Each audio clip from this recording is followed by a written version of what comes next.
Fires have been raging in European countries, sweltering under a heat wave and drought. The Mediterranean region's been mostly affected, but climate change is also being felt further north.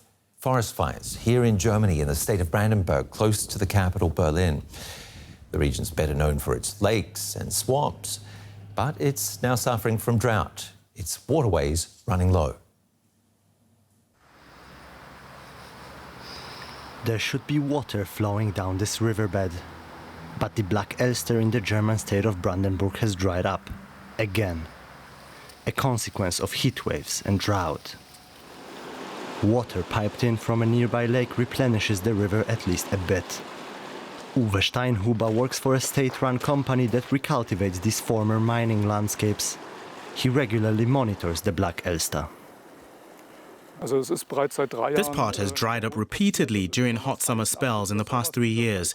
2017, 2018 and 2019 were already very dry years. A general precipitation deficit has built up. This means that we've lost an average year's supply. Many countries are already familiar with extreme droughts due to climate change, but low water levels like here in Brandenburg have become a concern in Germany too. In the nearby flood control center, Mike Ulrich manages the scarce resource in local lakes and rivers, sending it where it is needed most. Every drought season makes his job harder. Water shortages always increase potential for conflict between users who need the river water. If there's a water shortage, and this is more and more often the case, then this potential for conflict worsens. In other parts of Brandenburg, authorities have already capped the amount of water for private households, but only 50 kilometers away from here, rows of burnt trees testify to another danger. Matthias Bauer and other volunteers fought wildfire in this Brandenburg forest, one of the region's biggest fires this year. It burned more than 1,000 hectares. The situation was in part life-threatening, and it pushed experienced firefighters to their limits. Some even had to run for their lives. Police have launched an arson investigation. Firefighters say that the blaze could only have spread so quickly due to this year's extreme drought. You can see that it's really dry. If you dig up the soil here, you'll see that the top layer is totally dry due to the lack of rain. He and his colleagues are now training to fight even more intense forest fires than they are used to.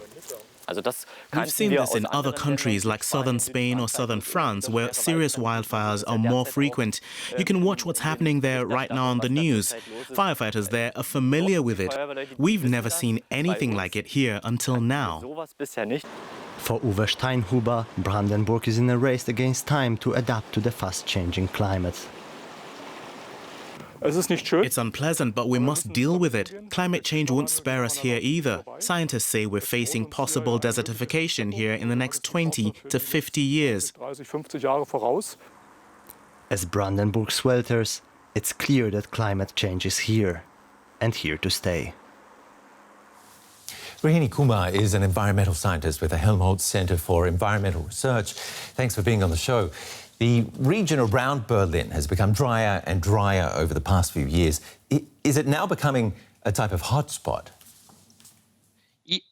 Yeah, according to our recent study, we see that these regions has experienced a multi-year drought. Indeed, it is the phenomena that we see in the Central European regions, that the 2018 to 20 and possibly now the 21 was a little bit wetter, but 22 again the same drought happens, and it is like a extensive drought that is covering the whole entire region at the moment.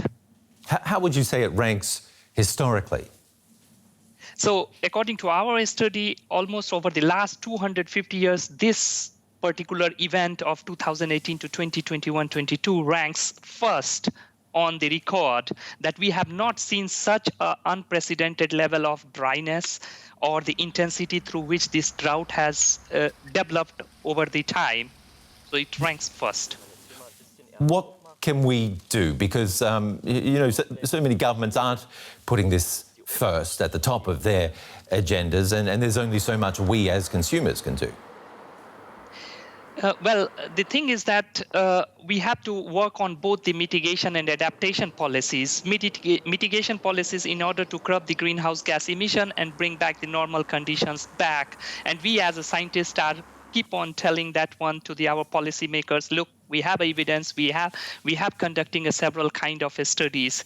That is on the mitigation front. On the adaptation front, we have to work again to understand that one that some kind of crops or other mitigation strategies or adaptation strategies, heat resilient crops or drought resilient crops, that we have to start adapting for those in our environment. Rohini, are they listening to you? Are the policymakers actually hearing what you're saying?